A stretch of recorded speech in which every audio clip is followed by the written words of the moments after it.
ओडिशार प्रत्येक छात्र छात्री मानक मोर यही यूट्यूब चैनल को स्वागत जनावि। आज आम कौन देखा डीएससी पेपर 3टा है पौरवादन गुणावली।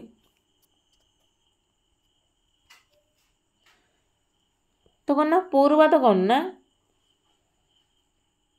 पौरवाद एक हूँ कौन ना जीवन प्रणाली है। यार पूर्व थी कौन ना पौरवाद एक कौन जीवन प्रणाली अर्बानिज्म आज ए वे ऑफ लाइफ है। पौरवाद एक जीवन शैली अटे जहाँ कौन ना केतेक उपादान द्वारा कौन वर्णित होता है केतेक उपादान द्वारा वर्णित होता है जहाँ आम कह ना यहाँ पौरवाद है एक जीवन शैली अटे ना कौन ना क्षणस्थायित्व नेक्स्ट है नाम भिन्नता तार है कौन ना व्यक्तिवाद है।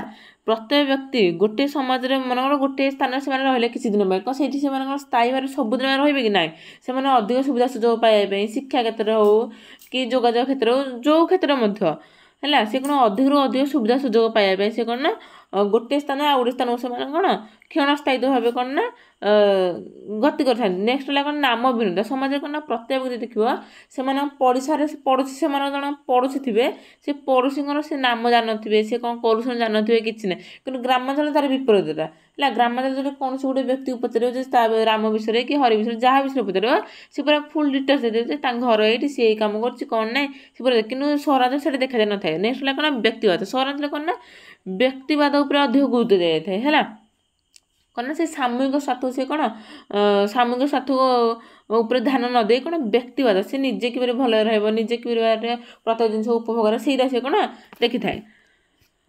तो से ना पौरवाद देखिए कौन ना गुणावली है। प्रथम पॉइंट है कौन ना द्रुत सामाजिक और सांस्कृतिक परिवर्तन द्रुत सामाजिक और कौन सांस्कृतिक परिवर्तन कौट देखा ना पौरवाद है सामाजिक और सांस्कृतिक परिवर्तन देखा थाए। नगर जीवन में प्रतिफलित होता है कौन ना द्रुत सामाजिक और सांस्कृतिक परिवर्तन कौन नगर जीवन में प्रतिफलित होता है।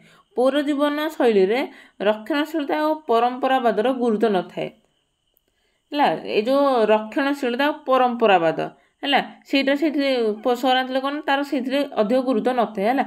आधुनिक परिवार छोट आकार द्रुत सामाजिक और सांस्कृतिक परिवर्तन परिणाम स्वरूप अटे है। आधुनिक समाज रे जो परिवार कौन ना पूर्व था यौथ परिवार कि बर्तमान समय से कौन ना एक परिवार हो जाए छोट हो जाए तार से कौन ना सामाजिक और सांस्कृतिक परिवर्तन परिमाण जो सामाजिक और सांस्कृतिक परिवर्तन है ताद्वारा कौन ना यौथ परिवार बर्तमान समय कौन ना एक परिवार कौन परिणत हो जाए।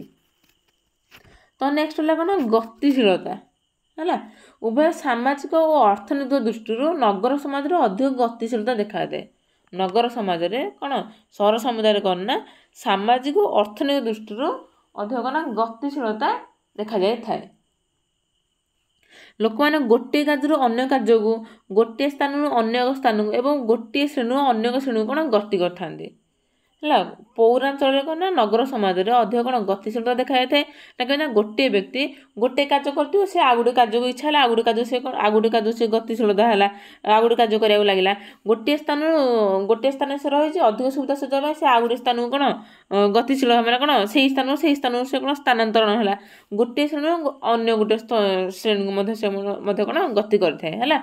बासस्थान गतिशीलता स्थानीय समुदाय सहित बंधन को दुर्बल करता बासस्थान गतिशीलता से जो गोटे स्थान रही किसी दिन में तापर मन से आउ गोटे स्थान से स्थानांतरित हो गोटे स्थान आ गोटे स्थान जो रहा से जो स्थानीय समुदाय सहित जो जो जो स्थान से थिला पूर्व से स्थान लोक सहित तार जो संपर्क था से कौन ना दुर्बल हो पड़ा से जो लोक सहित तार जो बंधनटा था संपर्क से कौन ना दुर्बल हो पड़ा है।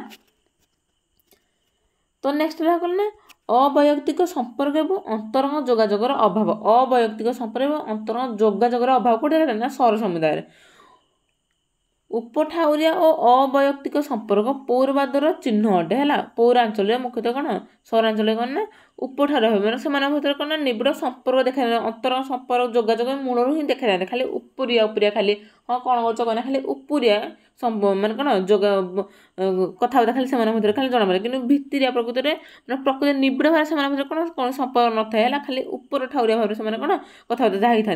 नगर समुदाय अत्यधिक भाव विषम जातीय अटे है। नगर समुदाय कौन अत्यधिक विषम जातीय कौन विभिन्न प्रकार जातिर लोक रही था विभिन्न प्रकार धर्मर विभिन्न प्रकार प्रजाति लोक आसी कौन रही था। सहर बासिंदा मान मध्य घनिष्ठतार अभाव देखा जाए से ग्रामांचल जपरी भाव लोक घनिष्ठ ଘନିଷ୍ଠ ସମ୍ପର୍କ ଥାଏ, ସହରାଞ୍ଚଳ କ'ଣ ସେଇଟା କ'ଣ ନଥାଏ ହେଲା।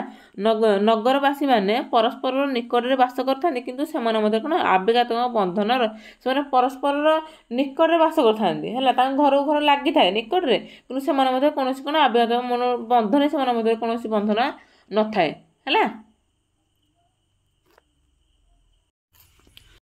ତ ନେକ୍ସଟ ହେଲା କ'ଣ ନା ବସ୍ତୁବାଦ ହେଲା। ନଗର ଜୀବନ ପ୍ରଣାଳୀ ବିଶେଷ ଭାବେ ବସ୍ତୁବାଦ ଉପରେ ପ୍ରତିଷ୍ଠିତ ଅଟେ। ନଗର ବାସିନ୍ଦାମାନେ ମାଲିକାନା ଓ ସମ୍ପତ୍ତି ଉପରେ ଅଧିକ ଗୁରୁତ୍ୱ ଦେଇଥାନ୍ତି। ଯେଉଁମାନେ ସବୁ ନଗରରେ ବାସ କରିଥାନ୍ତି କ'ଣ ମାଲିକାନା ଏବଂ ତାଙ୍କର କ'ଣ ସମ୍ପତ୍ତି, କାହାର କେତେ ସମ୍ପତ୍ତି ଅଛି କ'ଣ ନାହିଁ ସେଇ ଉପରେ ସେ କ'ଣ ଅଧିକ ଗୁରୁତ୍ୱ ଦେଇଥାନ୍ତି। ସେମାନେ ନିଜର ପ୍ରସ୍ଥିତି ଚିହ୍ନ ପାଇଁ ପରିଚିତ ହୋଇଥାନ୍ତି ହେଲା। କ'ଣ ସେମାନେ କ'ଣ ଷ୍ଟାଟସ୍ ହେଲା, ଷ୍ଟାଟସ୍ ସିମ୍ବଲ ପାଇଁ ସେମାନେ କ'ଣ ପରିଚିତ ହୋଇଥାନ୍ତି, କିଏ ଅଧିକ କାହାର ଅଧିକ ଧନ ସମ୍ପତ୍ତି ଅଛି କ'ଣ ନାହିଁ ସେଇ ଉପରେ ହେଲା। ଟଙ୍କା, ପଇସା, କୋଠାବାଡ଼ି, ମୂଲ୍ୟବାନ ସମ୍ପତ୍ତି ଇତ୍ୟାଦି ଭୌତିକ ସାମାଜିକ ପ୍ରସ୍ତୁତିକୁ ନିର୍ଦ୍ଧାରଣ କରିଥାଏ ହେଲା। ଷ୍ଟାଟସ୍ ମେଣ୍ଟେନ୍ ସେ କରିଥାନ୍ତି ସେଇଠି ହେଲା।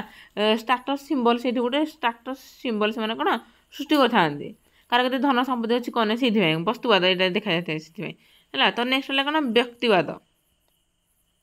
ବ୍ୟକ୍ତିବାଦ କ'ଣ ହେଲା ପୌର ଜୀବନ ଶୈଳୀ ଅତ୍ୟଧିକ ବ୍ୟକ୍ତିବାଦୀ ଅଟେ। ନଗର ପ୍ରଭାବରେ ଲୋକମାନେ ସେମାନଙ୍କ ନିଜ ସ୍ୱାର୍ଥ ବ୍ୟକ୍ତିଗତ ସୁଖକୁ ଅଧିକ ଗୁରୁତ୍ୱ ଦେଇଥାନ୍ତି ହେଲା। ବ୍ୟକ୍ତିବାଦ ମାନେ କ'ଣ ସେମାନେ ନିଜ ବ୍ୟକ୍ତିଗତ ସ୍ୱାର୍ଥକୁ ସେମାନେ ସାଧନ କରିଥାନ୍ତି, ସାମୂହିକ ସ୍ୱାର୍ଥକୁ ସେମାନେ ସାଧନ କରିନଥାନ୍ତି। ଏଥିରେ ପରାର୍ଥବାଦର କ୍ୱଚିତ ସ୍ଥାନ ଥାଏ ହେଲା। ମାନେ କ'ଣ ସାମୂହିକ ସ୍ୱାର୍ଥ ସାଧନ କରିବା ପାଇଁ ମାନେ କ୍ୱଚିତ ଦେଖାଯାଇଥାଏ, ପୁରା ଠିକ୍ ଭାବରେ ଦେଖାଯାଇଥାଏ ହେଲା। ଅନ୍ୟର ଉପକାର କରିବା ମଧ୍ୟ ଠିକ୍ ସେ ଦେଖାଯାଇ ନଥାଏ ହେଲା। ନିଜେ କିପରି ଭାବେ ଭଲରେ ରହିବେ, ନିଜେ କିପରି ଭାବରେ ସବୁ ସୁବିଧା ସୁଯୋଗ ପାଇବେ ସେଇ ଉପରେ କ'ଣ ଅଧିକ ଧ୍ୟାନ ଦେଇଥାନ୍ତି ସହରାଞ୍ଚଳରେ। ଅର୍ଥନୈତିକ ଦ୍ରବ୍ୟ ଓ ସାମାଜିକ ଆସନ ମଧ୍ୟରେ କ'ଣ ତୀବ୍ର ପ୍ରତିଯୋଗିତା ହୋଇଥାଏ। ଅର୍ଥନୈତିକ ଦ୍ରବ୍ୟ ଏବଂ ସାମାଜିକ ଆସନରେ ଅଧିକ କ'ଣ ତୀବ୍ର ପ୍ରତିଯୋଗିତା ହୋଇଥାଏ। ତ ଲାଷ୍ଟ ରହିଲା କ'ଣ ନା ଔପଚାରିକ ସାମାଜିକ ନିୟନ୍ତ୍ରଣର ବୃଦ୍ଧି। ଔପଚାରିକ କ'ଣ ସହରାଞ୍ଚଳରେ ପୌରବାଦରେ କ'ଣ ନା ନଗର ସମୁଦାୟରେ କ'ଣ ନା ଔପଚାରିକ ନିୟନ୍ତ୍ରଣ ଦେଖାଯାଇଥାଏ, କିନ୍ତୁ ଗ୍ରାମାଞ୍ଚଳରେ କ'ଣ ନା ଅନୌପଚାରିକ ନିୟନ୍ତ୍ରଣ ଦେଖାଯାଏ। ଔପଚାରିକ କ'ଣ ଯେଉଁ ପୋଲିସ ମାନେ ଆଇନ କାନୁନ ଦ୍ୱାରା ଯେଉଁ ନିୟନ୍ତ୍ରଣ କରାଯାଇଥାଏ ଲୋକମାନଙ୍କୁ ସେଟାର ଔପଚାରିକ ନିୟନ୍ତ୍ରଣ, ଏବଂ ଅନୌପଚାରିକ କ'ଣ ଧର୍ମ ସଂସ୍କୃତି ପରମ୍ପରା ସେଇ ଦ୍ୱାରା ଯେଉଁ ନିୟନ୍ତ୍ରଣ ହୋଇଥାଏ ସେଇଟା କୁହାଗଲା କ'ଣ ନା ଅନୌପଚାରିକ। ଗ୍ରାମାଞ୍ଚଳରେ ଅନୌପଚାରିକ ନିୟନ୍ତ୍ରଣ ଦେଖାଯାଇଥାଏ, କିନ୍ତୁ ସହରାଞ୍ଚଳରେ କ'ଣ ନା ଔପଚାରିକ ନିୟନ୍ତ୍ରଣ ଦେଖାଯାଇଥାଏ ହେଲା। ନଗର ସମୁଦାୟରେ ସାମାଜିକ ନିୟନ୍ତ୍ରଣ ଅଧିକ ଭାବେ ଔପଚାରିକ ଅଟେ।